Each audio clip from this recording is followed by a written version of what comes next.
G'day to you, it's Luke here with For King and Country, and you're listening to One Way FM. That you can love me like I.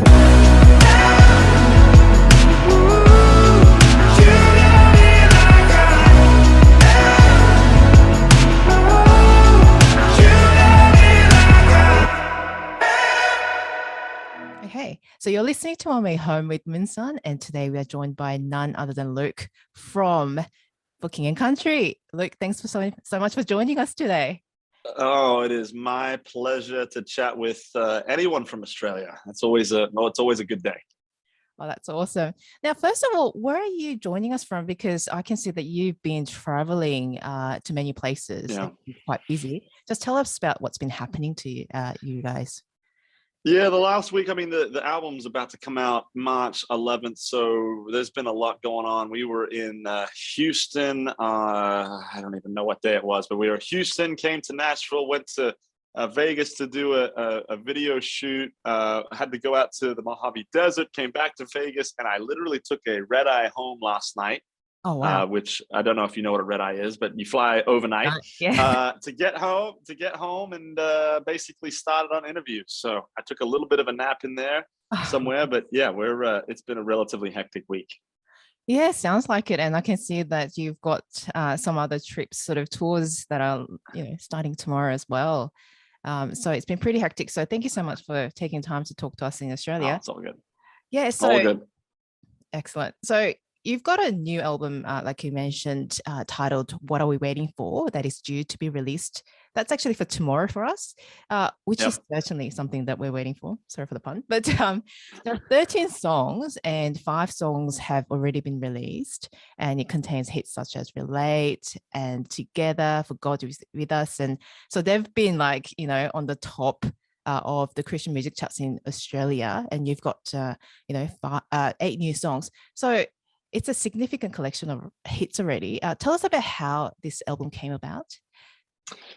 Yeah, well, we did a Christmas album in kind of the heart of the pandemic in 2020, and then, like most of us, we kind of all realized that the cases were going to go up again, 2021, and so the beginning of part of 21, we weren't traveling, we were just home, and we had made a decision to basically exclusively just treat it like a 9-to-5 job and make this album, which we've never done in the past. It's always been on the road, in between shows, coming back off the road, going into the studio, writing some songs.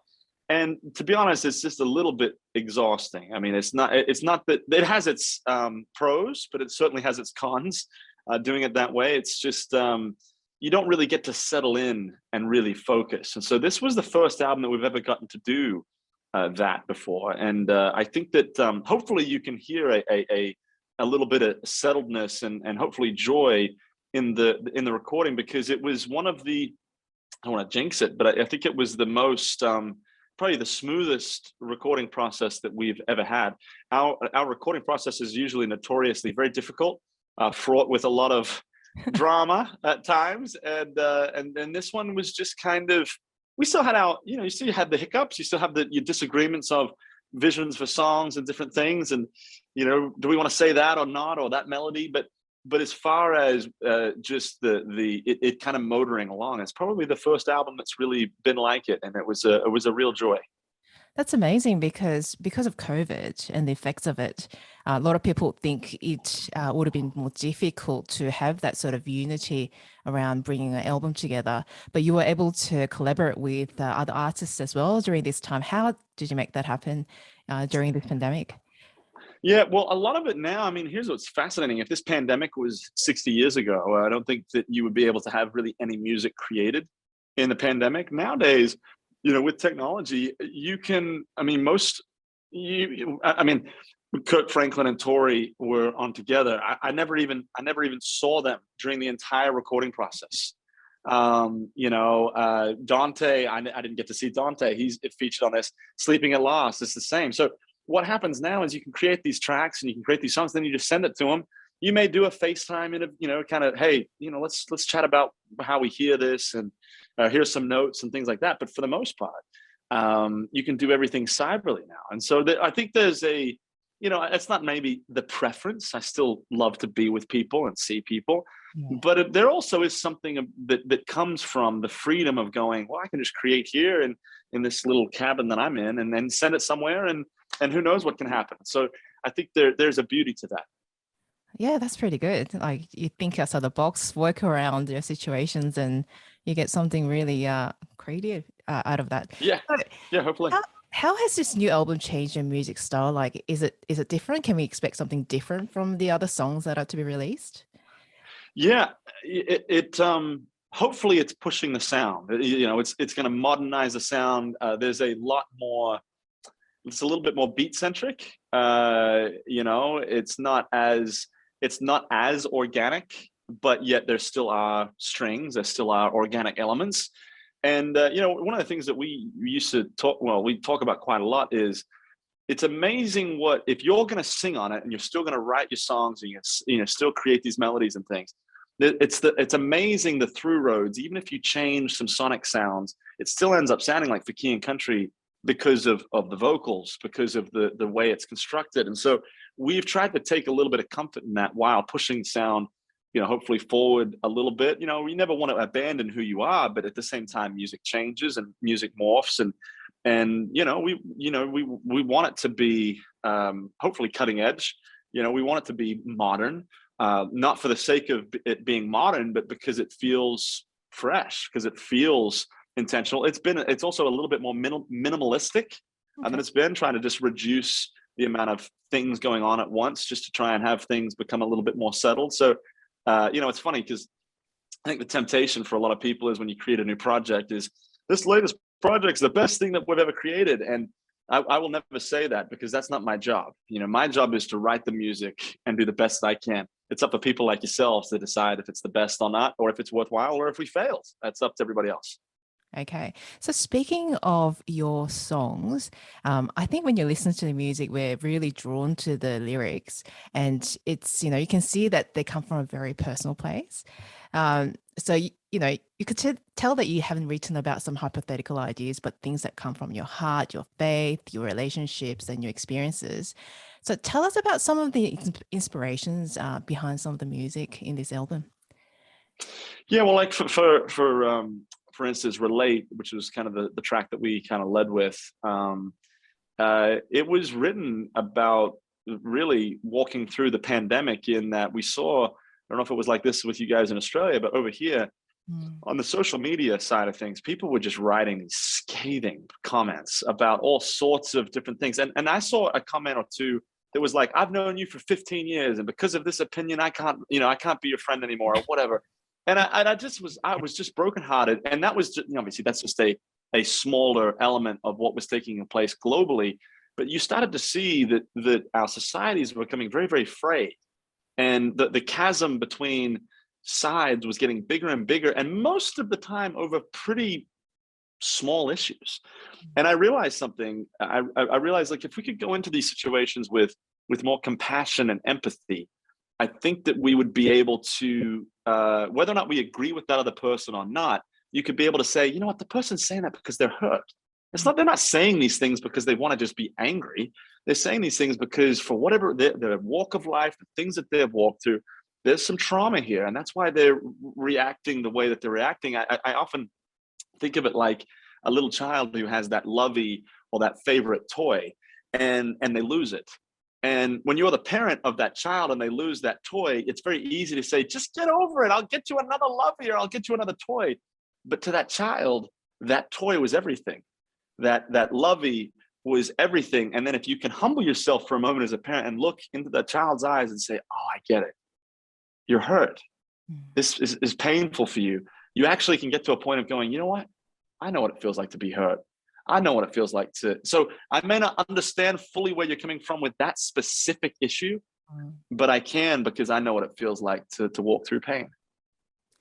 Speaking of pain, I have noticed that last year, you might have gone through a bit of a medical, like scare. Tell us about how that was like, and I guess what kept you going through that uncertainty.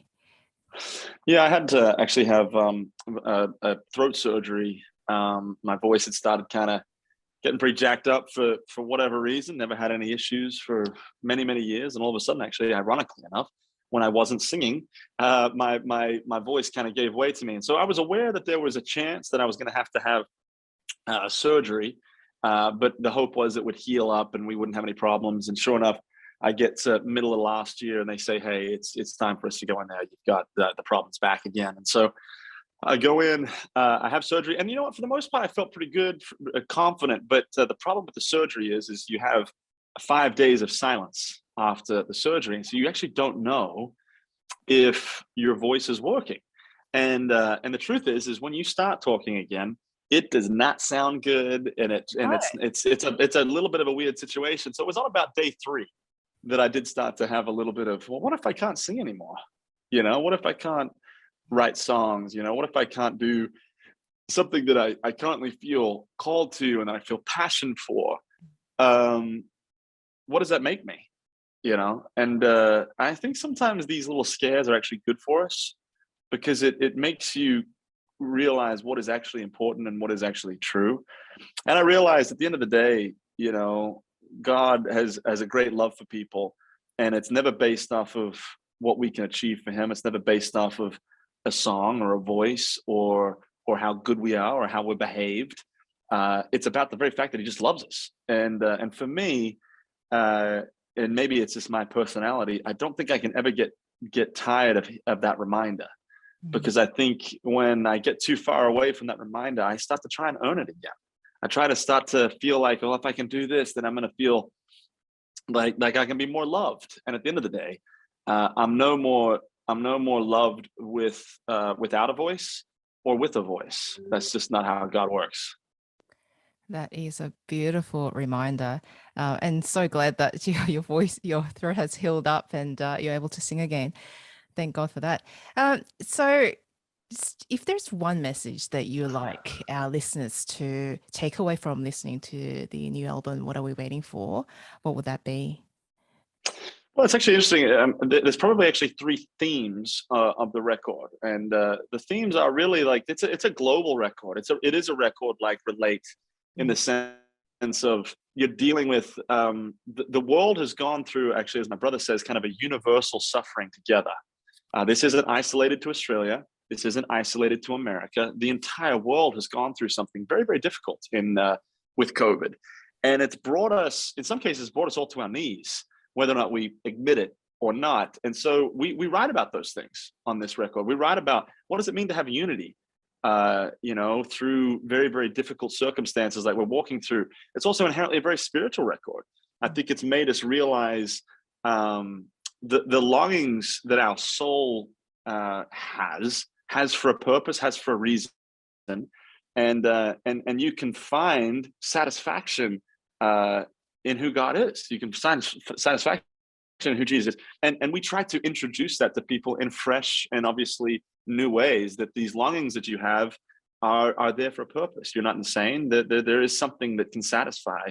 And I think that the last theme is it's an album that kind of celebrates the love of family. I think that I don't know too many people that walked through the pandemic and thought, I value family less now. Most people, and maybe I'm sure they're out there, but most people, I think they realize, man, I realize how much I really love my family. Because for some people, you weren't able to go across borders, you weren't able to see, and so you went long periods of time without seeing people that you love very, very dearly. And so I think for us, we were able to write songs a little bit about the ones that we really love dearly. Speaking of the ones that you love dearly, there is a song called Unsung Hero, which was released, just a couple of weeks ago, I think. When I listen to it, it just brings a bit of a tear to my eyes because it is so touching. Can you tell us a little bit about what that song is based on? Yeah, well, I came into the studio one day with this idea. I was like, hey, let's write this song. I was like, Joel, let's write this song about dad. And he was like, nah, not really into writing it about dad, but I would love to write a song about mom. And so where the compromise kind of sits is it is mostly about our mother, but it's actually really about parents. Ironically enough, Joel sings a verse about dad and I sing a verse about mom. So we kind of inverted our different ideas. And look, I think that even for me, Courtney and I, we got 4 kids. You start to realize that some of these conversations that you have along with these kids really influence the trajectory of their life. And if you're hopefully being, raising kids in the way that they should be raised, some of these things that you're influencing them have significant repercussions for the better. Yeah, and I think when we look at our parents, they weren't perfect, but they were good parents, and they did so much. They did so much right for us, and they taught us. They made mistakes. They did the things that we all do, but the things that mattered, they got through to us. And so for that, they've become our unsung heroes, and we love to sing these songs for them. It's wonderful that your love for your parents actually come through in that song. So yeah, thanks for sharing that with us. I think unfortunately we're out of time. I have your new album, What Are You Waiting For, pre-saved, and I can't wait to hear the new songs. And thanks, Luke, for your time today. It's been an absolute pleasure talking to you this morning. Always a pleasure. Thank you so much for taking the time, and all the best. Keep up the good work. Thank you so much. With the choir as we sing, this is where love truly begins. Oh, God is with us.